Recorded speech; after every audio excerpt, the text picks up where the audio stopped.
Howdy, howdy, welcome. Thank you for joining us once again for the Deer Talk Now podcast. I am Dan Schmidt. Thank you for joining us. Please like, subscribe wherever you're listening to this or watching it. Today we are going to throw things around a little bit. We're going to have a different approach to this with video reaction to some of our most popular videos. Now, if you're listening, this is going to be interesting because there are going to be topics that are the most, I find the most hot button topics that we run across here at Deer and Deer Hunting.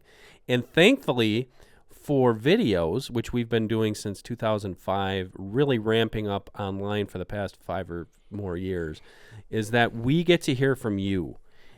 But we're also hearing from non-hunters, anti-hunters, yeah, right. But we also get to educate people on some of the things that Deer and Deer Hunting has been at the forefront of for the past 45 years, and that's deer behavior, biology, and research. So the first video, I'm gonna watch it, and I'm gonna walk you through it. If you are listening to this, again, it's gonna be a great podcast. We're gonna have a lot of information for you, but I encourage you also to jump over to YouTube or our Facebook page or our website, deeranddeerhunting.com, so you can watch these videos if you haven't watched them, and please subscribe. That gives us the opportunity to bring you more videos in the future. So the video we're looking at today, I believe, David, this occurred in either Missouri or Iowa? Yeah, it was kind of, honestly, I don't know. It was right on the border of the property. Owner owns both sides of the And this was a hunt, a first-time hunter, shot a deer, right? Yeah, so the guy who filmed this, his name is Carl. Basically, he's a big landowner down there and ex-military guy, and he likes to invite his old military buddies to come and hunt, and kind of gives up all of his hunting time just to guide his friends. I don't know this particular guy that he had hunting at this time, what his experience was like. I'm pretty sure he was just a first-time hunter. This is his first deer, though, right? Yeah, it was his first deer, first buck. I think it was with a bow. So he shoots this deer. He doesn't make the best shot, as many first-time hunters don't. That's how you learn. This buck runs to a tree, lays down. He's not dead. They give it time, and then they come back later, and this is what they find. The unfortunate thing is that they didn't actually, he didn't have the camera rolling the first part of the hunt, but they did mid-recovery here. Okay, so let's watch it. Here we go. Okay, so the buck is dead on the ground, and here comes another buck. Now, I've seen this before. We're going to let this go twice. I'm going to just let you watch it here first. Crazy. So, we are here 40 yards away from this deer It's dead. that was just totally beaten up on the deer Jeff just shot, his very first deer. And he was just working him over on the ground. Never seen that before.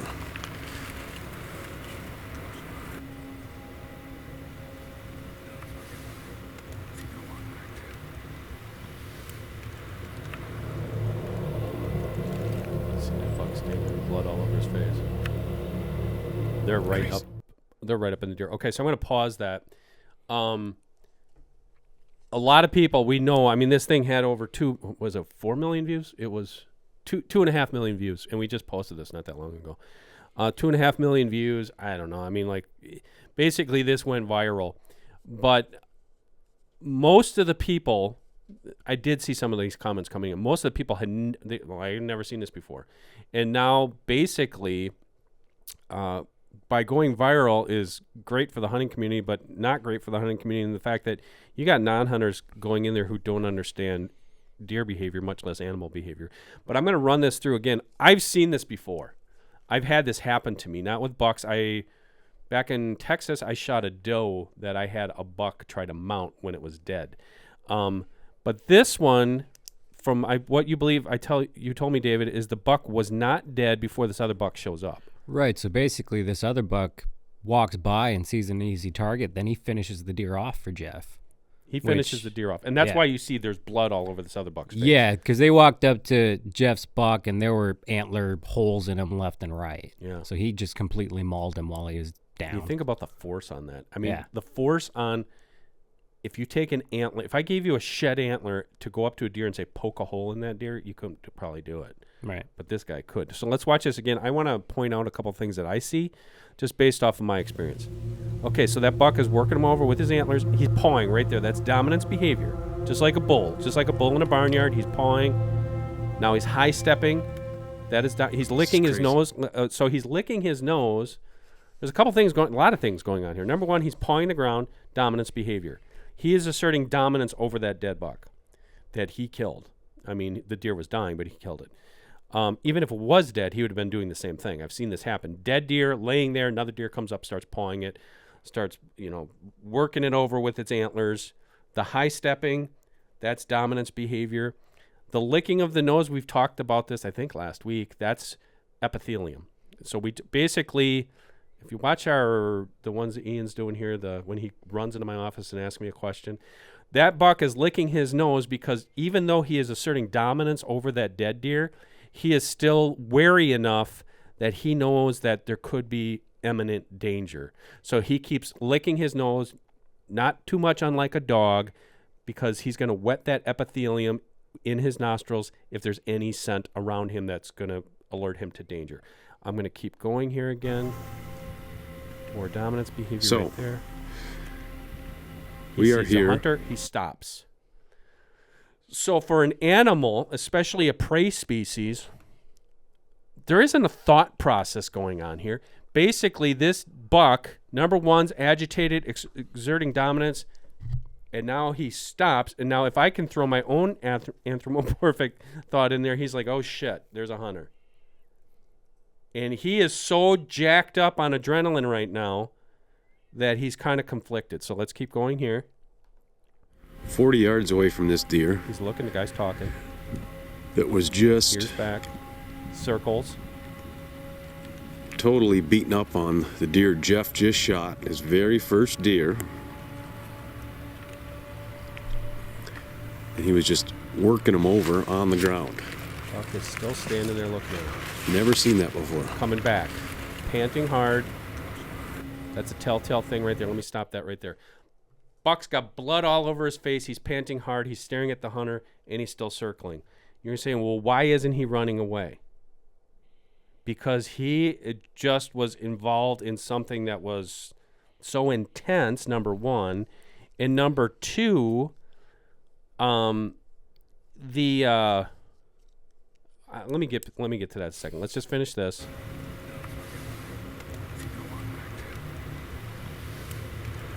He circles around. Dead buck's there. That buck is still standing there looking. He's not running away. Crazy. You see this with turkeys all the time. You see guys that go turkey hunting, have two gobblers come screaming in. Boom! He shoots at one turkey. You get up, and that other gobbler's not going away. Especially if you have a decoy there. Same thing. Pecking order behavior. I'm going to get to that in a minute. Let's look at the comments here quick. Quick.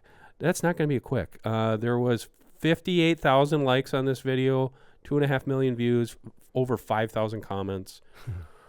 Here we go. Here we go. Yeah, so the experienced hunter says, wow, that's a cool, interaction, scary interaction. The inexperienced hunter says, why isn't the buck running away? But we put this thing on YouTube. And then, of course, you open yourself up to the entire world and people who don't mind, just completely displaying their ignorance all over our channel. So, but you said, sometimes that's not great for the hunting community. I think it's amazing for the hunting community because, like I said, they're displaying their ignorance, and this is our opportunity to basically tell them, hey, guess what? You're stupid.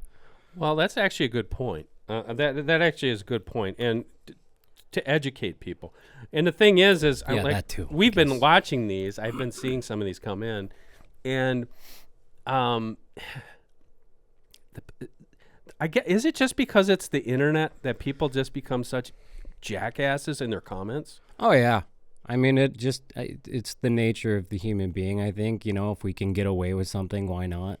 Yeah. Okay. Well, let's read a couple. First one here. I've done it. All right, first comment. Brian Roberts. That dead buck probably kicked his ass before, and he was getting his revenge. LOL. That's actually not that bad of a comment.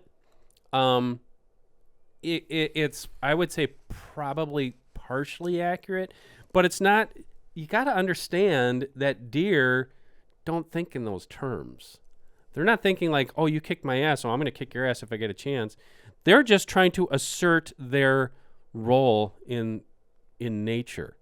And we know that from, look it up, Thor Ebbe, Norwegian zoologist from the turn of the century. He was the first one to describe pecking order in chickens. And that led to many, many, many thousands of studies of dominant hierarchies in animals, in mammals and birds and everything else. So that's where that comes from. But it wasn't like there was a vendetta here. Next one. Dubber Lang. He wasn't beating him up. He was trying to get that deer up, then looked at you like, yo, murdering piece of No. The deer wasn't looking at the person. The deer was looking at the person where, like I told you, is like, okay, there's a predator there. It wasn't like that. He was, like I said, is there conflict? Maybe, but not in those terms. The conflict was he's trying to elevate his role in the pecking order, and then now he's dealing with a predator, and those two things don't jive. And that's why you saw what I guess you would call confusion. I like this one, Dan. It's from Antoinette Matha, whatever. He was trying to help this deer friend on the floor, trying to get him up. Then he gave you a stare you will never forget. He was looking into your soul, man. I felt that. I threw my phone. He just killed the thing. But it was his friend. He was looking into your soul. Well, this guy, obviously, that guy's watched a lot of Disney movies in his life. I think it's a girl, but yeah. Or girl. Well, it's one in particular. That's the Bambi effect, right? Totally the Bambi effect. And that, we had that article in Deer and Deer Hunting last year. Steve Sorensen wrote it. The buck fawn that bamboozled America. And that's all that was about. And if you actually read the first account of Bambi, was actually about war. It had nothing to do with animals and humans. Had nothing to do with that. But then they turned it into this with the movie. The book actually was about war in the late 1800s. And the movie was, oh, no, we're going to try to make this into an anti-hunting thing, give animals human emotion. I guess it's innate human behavior to try to understand things. I mean, we call it rock farmerism around here, right? Yeah. When you try to equate your incomprehensible knowledge of what's going on in front of you to something that is, what's a good example of this? A college professor of mine, you've run across it in your life, I'm sure.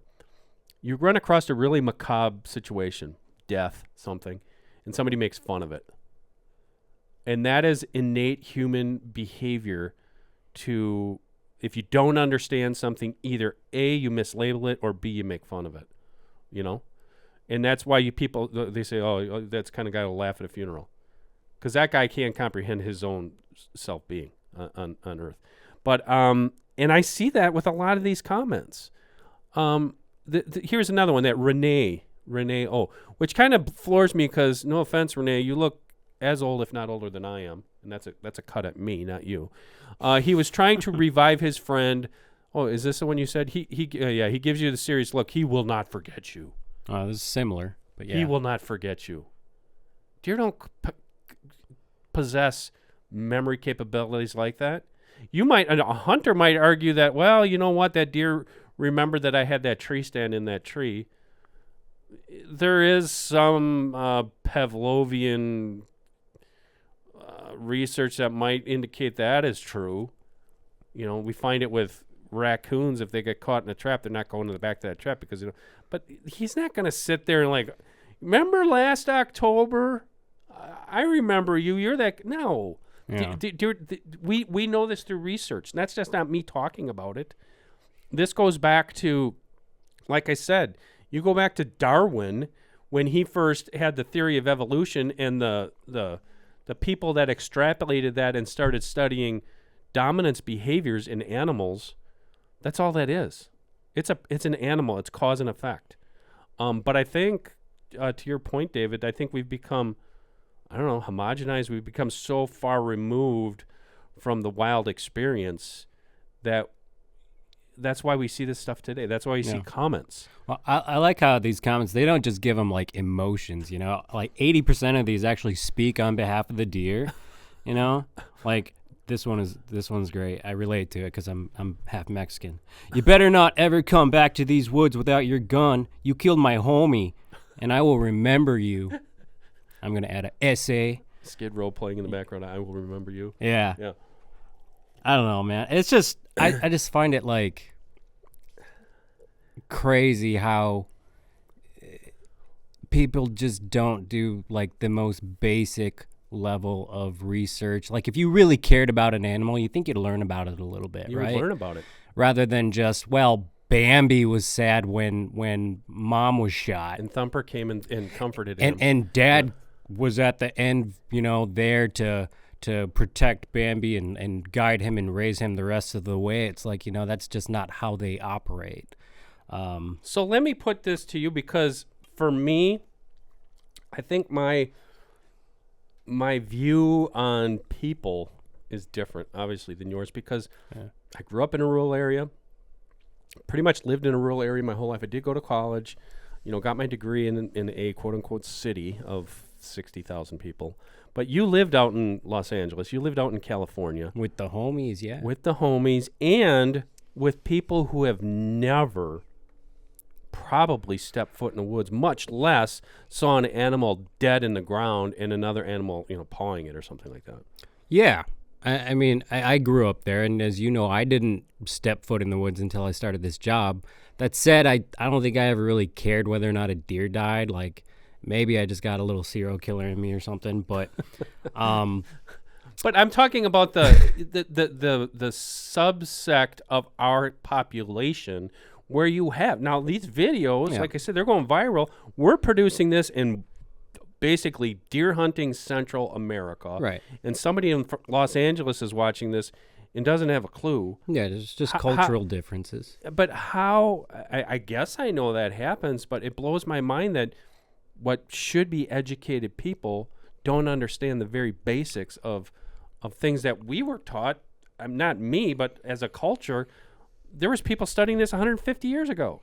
Right. I mean, but that's also like, okay, so you grew up in a hunting family. Your dad taught you how to hunt. He taught you about all this stuff, and then you took it on yourself to become an expert in the field.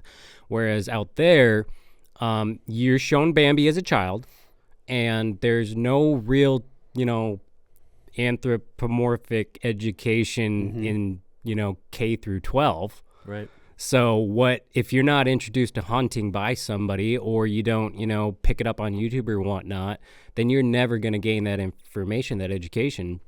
And then, of course, you're an internet culture, so it emboldens you to voice your, you know, I'm going to call it woke opinion on deer and on hunting, because the reality is that you've never really, you know, experienced it and you've never learned about it, but you're smarter than those who have. And not even hunting. Right. I mean, because I also grew up in an agriculture background. Like my family is not even a generation removed from farming. And everybody was farmers. Everybody had to provide for themselves, kill their own hogs, kill their own cows, kill their own chickens. And I think this was probably ingrained in especially my parents' generation and before, that if they would have looked at this, they would say, well, yeah, that's no different than two roosters going at it in the barnyard. Or that's no different than, I mean, you ever see hogs? Yeah. Hogs draw blood. There's not going to be anything left of it. You're not even going to know that wounded hog was there, because it's going to be eaten and gone. So that's basically the same thing there. Let's look at this comment here. Kind of goes to another one. Fly, eagles, fly. I'd like to know where this person's from. I got another good one after this, but go ahead. Okay. He was trying to save his buddy's life. People act as if they don't have a family and friends they care for, but they do. He's talking about the deer. Those deer do have family and friends. And this was a brutal example of this. He cared about his friend. Okay. Fly, eagles, fly. Fly over to the library and do some research about how deer live on the landscape. Was that his friend? Well, okay, we're looking at 2 mature bucks, at least 3.5 years old each. We know this through research. I'm not making this up. Those 2 bucks most certainly occupied 2 different core home ranges. What's that? A core home range is an area of about 300 to 400 acres where that deer lives the basis of his life throughout the year. However, his home range is more than a square mile. And guess what? During the rut, which is October, November in most parts of the country, they can put on 5 miles. So there's a high probability that these 2 deer never ran across each other. So was that his buddy? No, probably not. Was that his friend? I doubt it. Were they litter mates? I can almost guarantee they were not from the same bloodline. Why do I know that? I know that through research. And the other thing I know is that dominance behavior, I didn't invent it. I learned about it. Thor Ebbe, I'm going to say about 1920s from Norway. Look it up. If you want to look up behind him, go all the way back to Darwin and the people that came before him. Dominance behavior, that's what that's all about. Wasn't his buddies saving his buddy's life. He killed him. We know that. The deer was wounded. You picked up on the video when the deer was dead. Guess what? If we would have had the video from 5 minutes before that, that other one was dying from the hunter shot, which happens, right? And that one finished him off very opportunistically. So, David. Yeah, so there's a lot to pick out of this one, but I'm just going to go ahead and read it. The psychology of a hunter is quite something. The hunter can shoot a deer, then witness another deer attempting to wake up the dead deer, I'm going to insert that it just killed, that it may have bonded with. And yet, the hunter is completely perplexed by the deer's behavior. Somehow hunters just turn off their empathy. Amazing. Yes, Jess 3 Monkey. Jess 3? Jess 3 Monkey. Jess 3 Monkey. I'll just call you Monkey. That comment is truly amazing, and you are truly a dumbass. Yes. Monkey. Hunters we're just void of empathy. Wasn't that Dwight's nickname for Angela, a monkey? I don't know. I feel like you probably related to Dwight a little bit more than me. I was more of a gym guy. You were a gym guy? Yeah. No, but to monkey, we'll say that again. What was the last part of her comment I'm going to say? It was probably Jess. What was the last part of her comment there? So, this hunter is completely perplexed by the deer's behavior. Somehow hunters just turn off their empathy. There we go. Hunters turn off their empathy. Okay. Hunters turn off their empathy. Number one, did you know that hunters donate more than 3.5 million pounds of venison to the homeless kitchens every year? Monkey, how much did you donate to the venison kitchens last year? Let me just put it out that way. I donated about 150 pounds of venison myself. So isn't that empathy? And the other thing about empathy is hunters, all the hunters I know, they go through hunter education. They practice with their bows and their arrows and their guns, and they try to make the most humane kill possible. Do you do that for the chickens that you eat? Do you do that for the pork sausage you eat? Well, I don't eat meat. She eats that, what's it called? Like, they have Beyond Impossible and Beyond, right? Impossible. Like, Chicken Beyond, which, by the way, we had to kill like 5 million animals just to grow this shit. Right, yeah. We sprayed all this Roundup on the ground, and nothing against Roundup, I use it, but... well, there are some lawsuits out there. There are some lawsuits out there and that stuff, but... Yeah. Please, enough already with the empathy thing. Hunters are the most empathetic people out there when it comes to animals. Yeah. I love chickens. I raise chickens. But the chickens that you're eating, there's 30,000 of them in a Cleary building right now waiting to get killed. And if you want to, like, I know what happens. Oh, I don't want to hear about that. I don't want to hear about that. I can go buy my meat in the store. No. If you're empathetic, you should find out exactly how that's getting on your plate. I know how it's getting on my plate. It was an Easton arrow and a severed broadhead, and the deer went about 50 yards and fell over dead. Right. And I processed it myself. I took responsibility. David, Ian, Mac, we take responsibility for our own carbon footprint that way. If you're not, you're a hypocrite. Okay. Well, not only that, is it not empathetic to... What man sorry. has the... Ted. No, we're not going to Ted. Go back. Go back. I was just going to say, is it not empathetic knowing that so many deer every single year are going to die because of predation. Correct. So many deer are going to just not make it through these harsh winters up in the north. In order, the basic concept of conservation, the basic purpose of it is that so many deer have to die in order to maintain a healthy herd, which helps not just that species, but all species around it to thrive. Is it not empathetic to, practice month after month after month, take out a deer, make a good shot, quick death within 5-10 seconds? That thing is on the ground if you make a good shot. And, rather than, these horrific videos, which of course we all don't like watching, where you see coyotes going after a deer and they're tearing out its asshole while it's still running away, and they're jumping on its back, tearing it, basically limb to limb. I would argue that hunters are 10 times more empathetic than the cowards who sit there and eat Beyond Meat, because they just ignore the reality of nature. And human biology. And even when hunters do make a bad shot, which happens no matter how experienced you are, sometimes you make a bad shot. Case in point, you and I hunted Wisconsin, I think it was 3 years ago, and your limb hit the blind, and that deer miraculously lived for 12 hours, right? And we found it the next morning, and we found it lying on the ground breathing. And unfortunately, we had to go get a bow real quick to take it out. Because we're on somebody else's land. But I personally will never forget that, because after you put the kill shot into it, we sat there and watched its take its last breaths. And that's the first time I had ever seen anything take its last breaths like that close.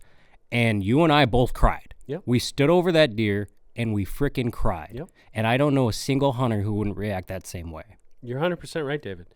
And in those moments, you realize the human experience and the just the enormity of the responsibility and our place in this universe.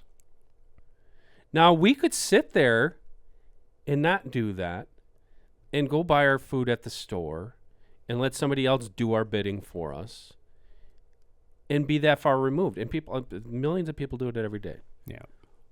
But I think that, to your point, that is what makes a hunter more in tune with nature. And what you're talking about as far as the deer, Ted tells us the deer have to die. We have to kill them. We have to manage these species. And how are you going to do it? Oh, the sharpshooters should do it. No. Mm-hmm. This is why we were put on this earth. And it's not just, I just did a blog on the whole meat consumption thing. We sit here as Americans, and we sit here in this insulated little bubble. And then you go over to China, shit. Look how many pigs they're killing, for gosh sakes. Look how many bats they're killing. Everything. Yeah, bat on a stick. Yeah. Spread that shit around. Man.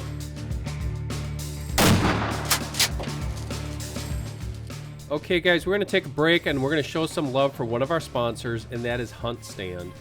I've been using this for a couple years now, and I'm not a technology guy, but this is extraordinarily helpful. It has really taken my hunting game to the next level, especially for scouting and especially understanding how deer are behaving the way they're behaving on a particular week or month on the properties I hunt. So I'm going to give you a couple examples. There's so much packed into this app, I'm not going to be able to tell you about them today. You're just going to have to take a look at it for yourself. I have the HuntStand Pro version. There's two segments here that are extraordinarily helpful. The one, there's a lot, but the one is the property info. Yes, there's a lot of apps out there with property info. This one will show us precise property lines, and this is especially important when you're hunting near on small properties and near public land. That's just one example. The big one that I use, there's two actually. One is called the Hunt Zone. This one has saved me many times. Basically, it's a zone that you put over the top of your hunting property, it will show you real time how the wind is affecting or how the wind is blowing predominantly on that particular day. The weather is really nice because it's going to tell you the barometric pressure, the wind, visibility, gusts, cloud cover, precipitation, humidity. That's big. But also you can go to, there's a Solunar tab. It will tell you sunrise, moonrise, overhead, moonset, and it actually gives you peak activity time. Very helpful, and you can plan that out through the week. So if you want to make the most of your hunting adventures, download the HuntStand app right now. You will not be disappointed. You can find it in the App Store or go right to their website, huntstand.com.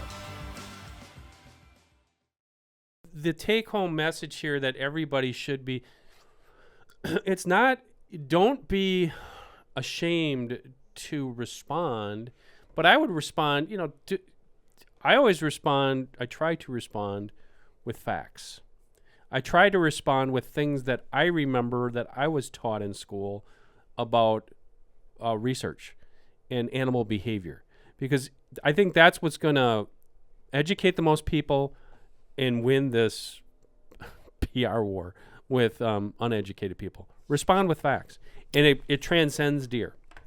It goes to all animals. And the other thing, too, with the meat thing, look at other countries. Look at other countries. Number one, I don't want to turn this into a whole vegan or vegetarian or whatever argument, but it's simply that little fantasy does not, it would never possibly, ever possibly fly. The animals are here for us to eat. That's protein. It's the best protein we can have. And,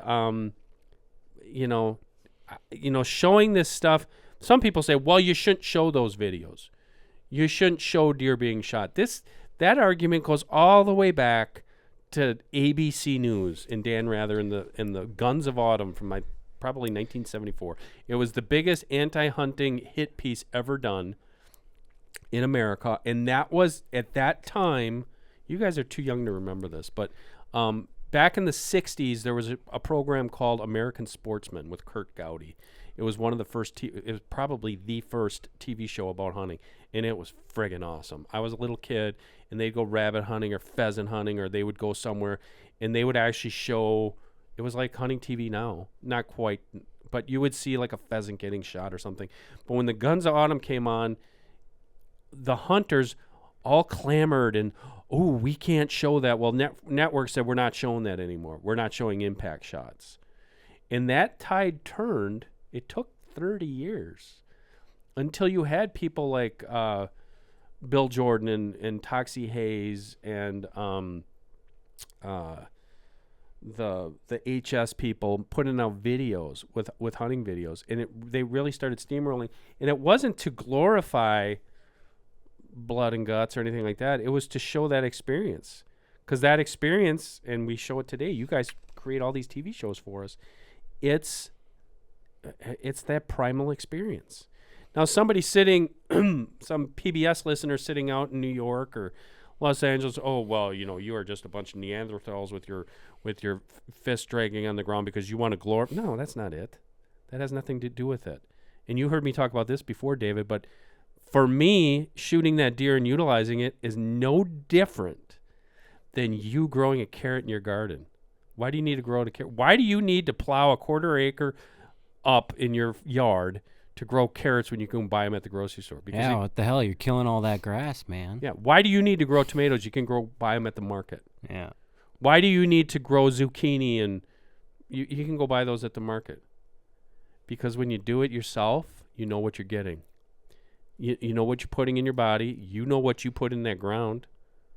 And you derive more satisfaction. Does that tomato taste better? Yeah, it does. Anybody who grows their own tomato, it tastes better than one you bought at Pick and Save, right? Yeah. I always pick on Pick and Save too, don't I? You know what would be great? Like what I'd really like to see is somebody produce a video that follows the farming process, like the dark side of the farming process, the trapping, the killing, the, like the micro lens just showing the insects getting obliterated, the entire process. And then at the end of the video, they're like, now here's your, Beyond Chicken.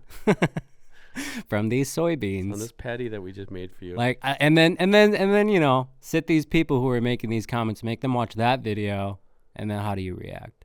How do you react? You know, it'd be kind of neat. That would be Yeah. kind of neat to have that. It would also be neat to create a similar. There might be something out there. I don't know, but a similar expose on what's actually in all that stuff you're buying. Because think about, I've used this analogy, I know many times, but on strawberries and blueberries, you go buy them at the store. Go right now to your grocery store, Fresh Market, wherever you shop, Whole Foods. Get those little containers of blueberries or strawberries, 2 for $5 or 2 for $10. Really? Really? They're that cheap? Where are they grown? Look at it. Most of them are grown somewhere else. So I'm always running, you know me, I'm always running the numbers business-wise. How the frick did they grow those strawberries in Mexico or wherever the hell it is and cart them 2,200 miles up to Wisconsin, and I'm getting them because, you know what? Any farmer will tell you you're only a farmer as smart as you are, as productive as you are, and they're spraying all sorts of shit over that stuff. And paraquat's the big one. I know I've talked about this. For strawberries and blueberries, and I think it's even almonds and stuff out in California. Because if you don't use those pesticides, well, how could that be possible? How could that could be legal? Well, it is legal. And guess what's in my venison? Nothing. Well, go ahead and be scared about chronic wasting disease, a disease that does not infect humans, all you want. I'll eat venison. And I'm going to be fine with that. I know I'm kind of going off the rails here, but I think we should go to the grocery store, and might be sinful to suggest, but buy some Beyond Meat and just go through the ingredients. I would love to see that. Let's do that. And then track down like where they come from, you know. Do you remember when this whole pandemic thing happened, and people were like, you know, hoarding toilet paper, and you went to the store and like the meat section was completely gutted out. I'm not kidding you. That Beyond Meat section was like it wasn't even touched. Yeah. Everything else was. Yeah, but you know what else went up at that point? Hunter participation. Absolutely. 100%. And it was good. Yeah. I think it's good. And it wasn't just because, like, I'm always been championing more hunters. I don't care where, because I'm the strength in numbers. But also, like, people who took up hunting, but they might have lived in an area. They might be living in a suburban area, but they might have like 2 acres that they can hunt. So now those deer are getting managed. That's what I really liked about it, is because you're seeing management in places that probably weren't getting managed enough.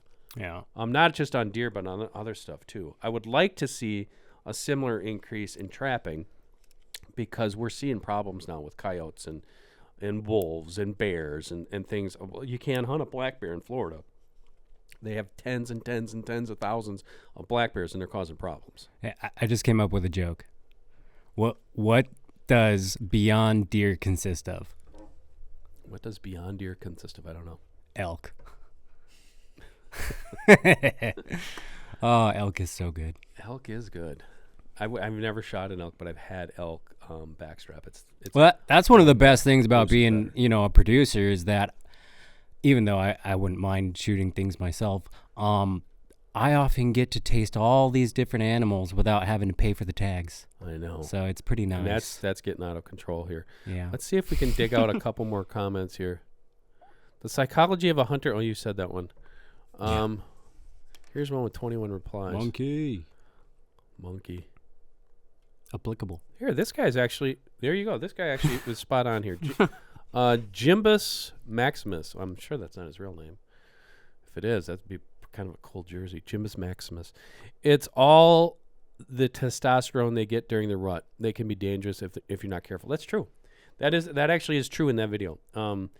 It does have a lot to do with testosterone, why that buck wouldn't leave. He was jacked up. He was, you know, he had just got done fighting, and now he's like, now what? Let's see if I can get to one more. You killed Kenny, you bastards.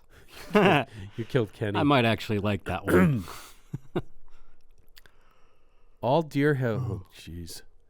So true. All deer have their CPR licenses to revive their buddies. Oh, that was sarcastic. Okay.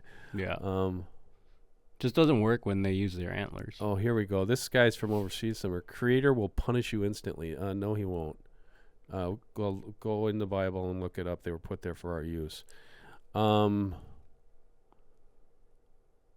this is a good one. Okay, so Alex, here you go. Alex kind of went after, I think it was, I can't remember what her name was. I respect your innocent thinking, but you are wrong. There are videos just like this showing aggressive bucks attacking dead rivals. They either don't know or don't care that they are dead already. Their natural drive to show dominance. Thank you, Alex. Their natural drive to show dominance outweighs other urges. 100%. Alan gets an A+. He was not there trying to revive him, and he certainly was not grieving. That just shows you humanizing what you see and attributing your human instinct brain to an animal's brain completely different. Animals have natural instinct. 100%. Right. Yeah. Alex hit it right on the nose, and Alex probably remembered what he was taught when he went to school, so that's pretty good. I'm willing to bet Alex is a hunter. I would, and I would like to, we could contact him. We could reply back. The biggest thing I'm going to take away from this is, again, you see these comments, do your thinking before commenting. I know I'm preaching to the choir here, but also try to educate rather than going after people. I go after people more now than I ever did, not in an aggressive way, but I just say, listen, you're way off. I mean, I try to not put them down, but put them in their place with facts, because I think that if you try to pussyfoot your way around it, they're bullies, And I'm not to turn this into a political thing, but if you get leftists on here trying to say stuff like that, that's the way they're going to react. Yeah. I mean, look, at the end of the day, I don't think you're ever going to win on the internet. Yeah, but could one of these people who did make an innocent assumption, could they potentially view this video now and, just do a minuscule amount of research and at least earn a little bit of respect for what a hunter does and the dangers sometimes that they face out there? It's possible. So I think that it's still worth it to kind of, at least, like you said, educate, probably a little nicer than I would. But I think it's worth it. Yeah. And the other thing, too, as far as the other point that you made, from a hunting perspective, okay, so let's get all those fringe people out of the way, and we're going to go straight to our audience, the core hunters. If I'm watching that, it's telling me a couple things. Number one, always be ready, because you never know what you're going to face when you're going up to that deer. Yeah. We always teach it like always approach the deer that you shot as if it's not dead, because that's important. But also be ready that you might encounter something like that. This is the wild. This is the wide open wild, and you might encounter another animal that you didn't expect to have there in front of you, and that thing's jacked up on testosterone. So have your bow or gun ready, because you might have to defend yourself. Mm-hmm. So, yeah. All right, have we run the gamut on this one? Yeah, I mean, moral of the big question of the day is: do deer have feelings? And a resounding no. Resounding no. Not feelings the way you and I feel them. Right. Will they react? Yes, they will react. But they're not mourning. They're not grieving. They're not trying to revive their buddy. Turn off your Pixar movies or whatever the hell you're watching, and pick up some Journal of Wildlife Management research abstracts. Yeah. And start educating. Deer of the World by Val Geist. Yeah. Awesome book for anybody to pick up. You can probably find them on the secondary market. I only have one movie that I'm going to ban my child from watching, because Sarah and I are about to have a kid, and of course it's Bambi. I'm trying to figure out how old does she have to be before I actually kill a deer in front of her, and I'm thinking like 6 months, maybe 8. 8 months. Yeah, well, I don't know yet. She's not gonna know that. I painted a mural on her wall. It's deer, of course. And there's like this mother figure and then a little fawn. It's real peaceful, right? But then I left the whole other side of the wall blank, and I keep telling Sarah I'm going to paint myself dragging the buck away, and just a little tear coming down from the mother's face. Because, that's the real world. The real world. No, I know you're going to do it the right way, but the way I did it with my girls was you let them be curious. You don't throw it in their face. and you let them experience it without your filters. I remember vividly shooting a doe in my backyard, basically, and having my daughters come with me to blood trail it. Now, to them, when they first got on it, this is like, to them, they were little. I mean, they were like, I'm going to say like 4 and 7. And to them, it was like, the enormity wasn't there. I use that phrase a lot. But it was like a puzzle. And then, bam, there's the dead deer. And you kind of got to police that a little bit. Mm-hmm. Because that is a powerful thing for a child. But it's when I was a kid, it was, like I said, it was butchering farm animals. And that's how we were indoctrinated into it. But we weren't like shoved on. It's like, okay, you got to kill this chicken. You got to cut its head off. No, you're gonna be slowly brought into it, and then eventually, I think it just really gives a person a solid background as far as like they know exactly how the world works. Even if they don't end up becoming hunters, they don't have to do it. They know they're 10 times more educated than the people that are writing these comments. And they can better. The other thing too, it transcends that. They can better cope with life. Yep. Because they know how life works. This isn't a filtered Disney movie. Life and death is real. And then you think about it, it's like, shit, ashes to ashes, dust to dust. This is exactly how this works, 100%. And it's hard to find that in today's world, because too many people want to somehow gloss over the fact that that's what life really is about. On that sad note, I think we should end the podcast. Yeah, there we go. There's time.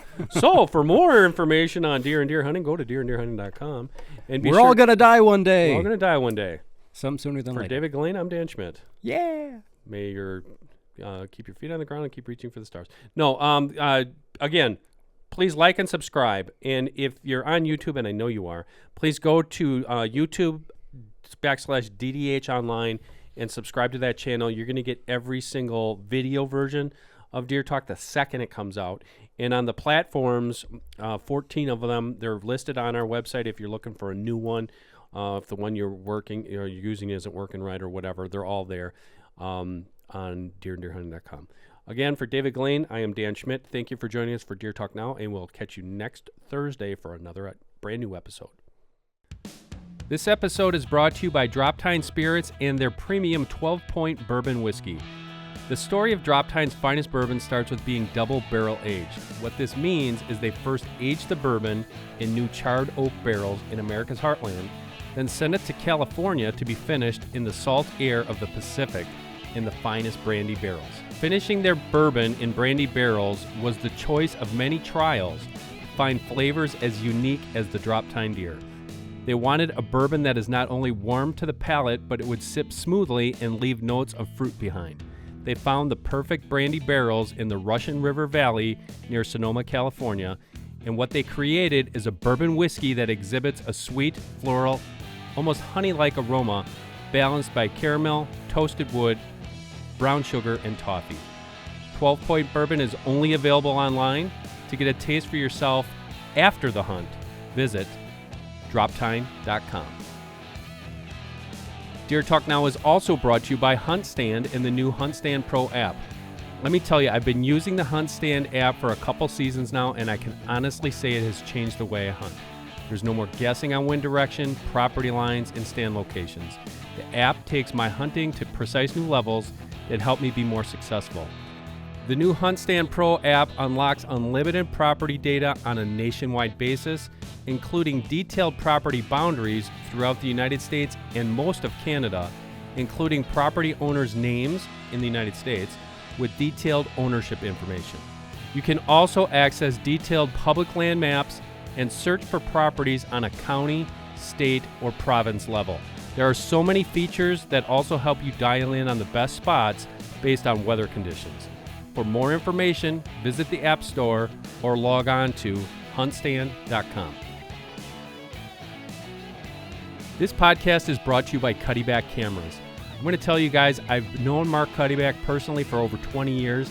and I've been using those cameras for over 18 years on Deer and Deer Hunting TV. The recent technology in the past few years has absolutely blown me away, and for those of you who don't have great cell coverage where you hunt, Cuddyback's ability to daisy chain from one camera to another camera with new CuddyLink technology is an absolute lifesaver. With the ability to connect 24 cameras, I place one home-based camera at the edge of my property, swap that card out just once a month, and I get a look at all the activity on my entire property. My deer stay unpressured and the conditions are prime for opening day of bow season. For those of you who have the luxury of cell service, check out their new Cuddyback Tracks technology. This is game changing. For more information, go to cuddyback.com. Deer Talk is also brought to you by Traditions Firearms, a family-owned business and inventor of the new Nitro Fire muzzleloader. When owner and president Tom Hall and his daughter Allison first showed me the Nitro Fire system, I was immediately impressed that it is not only more convenient than conventional muzzleloaders, but it is safer. The ability to quickly remove the powder charge is a big deal, such as when crossing a fence, climbing into or out of a tree stand, transporting your rifle in a truck or an ATV, or when hiking rough hills, wading creeks, or plunging through swamps. I've used the Nitro Fire on numerous Deer and Deer Hunting TV hunts over the past 2 years, and I find it safe, accurate, and very dependable. The gun is available in numerous configurations. To learn more, visit traditionsfirearms.com. The Deer Talk Now podcast is also brought to you by Apex Outdoor Rewards. Hit record and win rewards. Enter the Apex Whitetail Challenge in your state for your opportunity to win big cash. Enter today and get a 4K camera absolutely free. That's a $300 value absolutely free. There are some serious rewards here, guys, so be sure to enter in your state. Who would have thought your next buck could be putting money in your pocket? Reserve your spot today at apexoutdoorrewards.com. The Deer Talk Now podcast is also brought to you by Full Range Mounting Systems. These mounting systems are a great way to manage all of your mounts in a stylish and organized manner.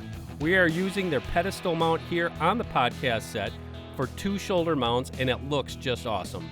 Be sure to check out all their mounting solutions at fullrangesystems.com. And finally, Deer Talk Now is brought to you by 10-Point Crossbow Technologies. Hey, if you've watched me on Deer and Deer Hunting TV, you know that I'm an equal opportunity bow hunter, and for most of the past decade, that has also included crossbows. In fact, I shot my first crossbow deer with a 10-point over 12 years ago, and to say that I've been impressed with their technology is an understatement.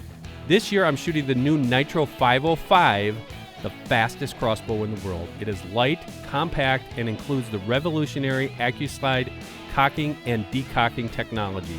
Whether I'm in a tree stand, ground blind, or spot and stalk hunting, I know the Nitro 505 is up to any challenge. Check one out at a dealer near you or log on to 10pointcrossbows.com for more information.